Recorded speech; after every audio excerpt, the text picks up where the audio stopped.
खैरागढ़ सुई खदान गंडई में कलेक्टर गाइडलाइन दरों में 10% से 100% तक की बढ़ोतरी के विरोध में बुधवार को रियल एस्टेट व्यापारियों ने जोरदार प्रदर्शन किया है।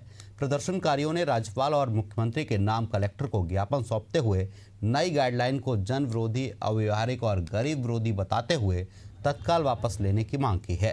प्रदर्शनकारियों का कहना है कि भारी वृद्धि से भूमि की खरीदी बिक्री पूरी तरह ठप हो गई है।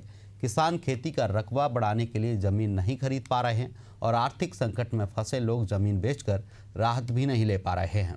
प्रदर्शनकारियों ने चेतावनी दी है कि निर्णय वापस नहीं लेने पर उग्र आंदोलन करेंगे।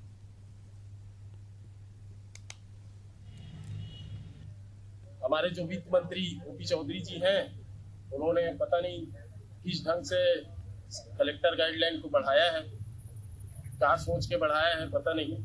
यहाँ खैरागढ़ में एक छोटा सा कस्बा है, खैरागढ़ जिला अभी नया जिला बना हुआ है, उसमें कम से कम 6 से 7 वार्ड और श्रीगरान में भी कम से कम 6 से 7 वार्ड शहरों में जोड़ा गया है, जहाँ पर हमारे किसान भाई रहते हैं और उनका क्रिटिकल कंडीशन है एकदम, उनको पैसे की सख्त जरूरत है। अब वो अपनी जमीन को 5 लाख रुपए में भी बेचना चाहती है, लेकिन लेने वाला नहीं ले पा रहा है क्योंकि रजिस्ट्री खर्चा बहुत है उसका। इस टाइप की कहानी हो रही है।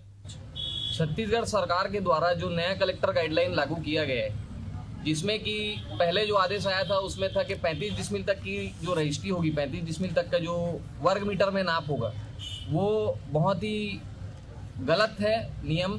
और उसमें क्या है, आम किसान को और जो छोटे मोटे व्यापारी हैं जिनको ज़मीन खरीदी बिक्री करना है वो नहीं कर पा रहे हैं। खेती ज़मीन की भी गणना जो है वो स्क्वायर फीट के हिसाब से हो रही है। वास्तविक में ज़मीन का कीमत 8 लाख रुपए, लेकिन उसका सरकारी गाइडलाइन मूल्य आ रहा है 70 लाख 75 लाख रुपए। तो कैसे किसान खरीदी बिक्री करेगा?